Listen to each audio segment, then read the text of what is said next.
How you doing? Welcome back to another video. In this one, I want to talk to you about my first impressions and experiences of grading with S-Log2, what settings I use on the A7C, and kind of how it compares to the Blackmagic RAW footage that I've been grading for the last year and a half.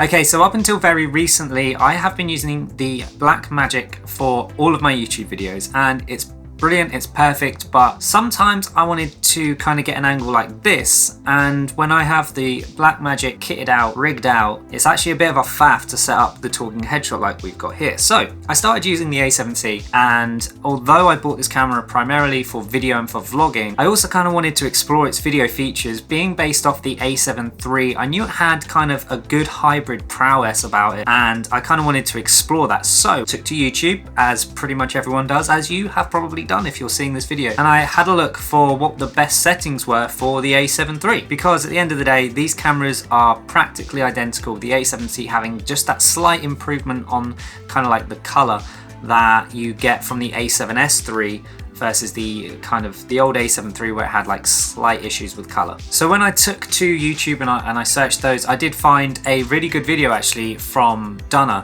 and I highly suggest you go and watch his video. He's got a great comparison of the settings and everything and why he chose them and the test that he did. But for the purposes of this video, I am using picture profile 7 with the saturation boosted to 32. That is pretty much like the level of detail that you need to go into if you just want to like set it up and kind of know roughly where I'm at. That is what I'm doing. There's the whole reason behind that is in Dunner's video, and I would highly suggest you go and watch it because it's very good, and I wouldn't have got to where I am with this camera and this footage without it. So let's talk a little bit about how I grade this. So when I grade this, I use DaVinci Resolve, as I'm sure a lot of people do nowadays. It's brilliant, it's super powerful, and it has a very, very comprehensive coloring system. So when I bring it into Resolve, I enter into the color tab, and usually what I do is I will right click the clip, I will click add LUT, and I'll add an S-Log to LUT. That's pretty much like the start to get it to where I want it. So from there, it then allows me to grade it as if it was basically Rec 709 footage, because that is what that LUT does. So from there, I will then usually adjust some of the color. I'll kind of correct some of the some of the skin tones and the contrast, and I'll play around with the highlights and the mids just to kind of get a nice pleasing grade on it that suits this room. And something that's a little trick that I like to do is I like to desaturate the blacks completely in Resolve. It's super easy to do. There are plenty of tutorials out there on how to do it, so I won't go into too much detail, but essentially you go to the Luma versus saturation curve and you just add a point about a third of the way along, and then you drop the very bottom point to the bottom. Super simple, super easy. Love the effect that this gives. So when you are shooting an S-Log2, something to note is that your minimum ISO is 500. Now, this might not be desirable for everyone, but I never really have felt much of a problem. If ever noise has been a problem, and it can be when you do get to the higher ISOs of this camera, something like DaVinci Resolve's noise reduction is super great. Obviously, I know this comes with the studio software, but not the free one. And I actually find it extremely good for reducing some of that noise, and it's actually very recoverable, and I'm pretty happy with kind of the algorithm that they've got in place to correct that. When you bring this into Resolve or your color grading software of choice, you can actually kind of bring that down if you want, but you can still push it up if you like a really saturated image. And I found the flexibility that S-Log gives you with that by adding that extra step before capturing the footage is actually pretty comparable to the Blackmagic RAW footage. Now, don't get me wrong, the Blackmagic RAW footage is incredible. I love it. I miss it whenever I shoot with the A7C.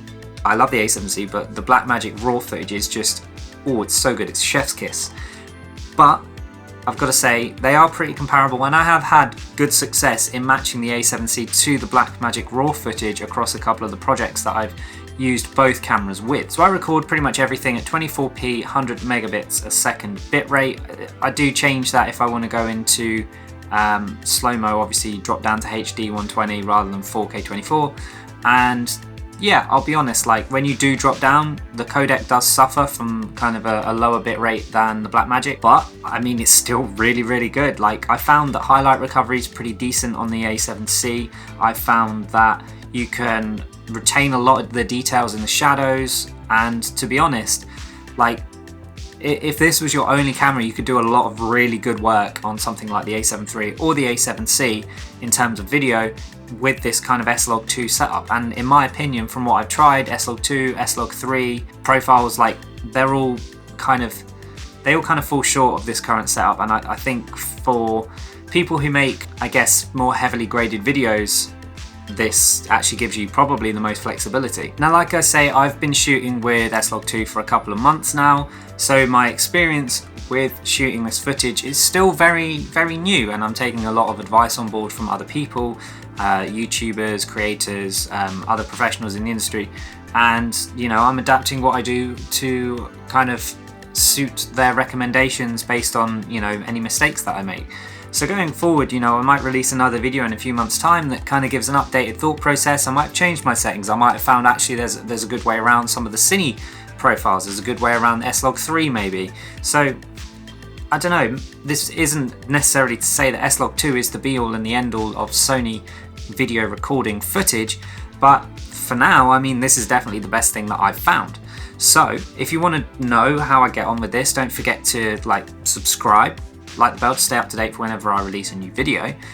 If you like this video, don't forget to like it, leave a comment down below with some of your thoughts. If you use some other kind of picture profile, let me know. I'm always up for trying new things, so let me know down in the comments. But that is it for this video, and until the next one, see ya.